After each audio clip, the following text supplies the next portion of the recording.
Ailey was an artist of movement and the creative craft of helping us be moved.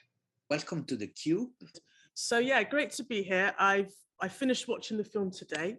Brilliant film, quite emotional. You can't really separate being a dancer from emotion. Hope that's obvious. I've been now doing this now for 45 years. Can you see me? Yeah, I'm in the kitchen. Sometimes Black choreographers in Britain have been asked to produce what people can imagine. Like, oh, we imagined this work and we'd love you to produce something that's similar to that. And actually what the space that is needed is for allowing choreographers to create things that are unimaginable, that are new. Abajo, abajo, abajo.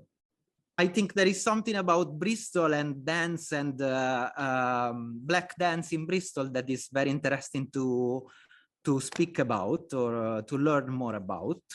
Bristol's got a lot to offer. For people to worship their God in the way that they wished. If they wanted to dance, if they wanted to sing, he believed in that.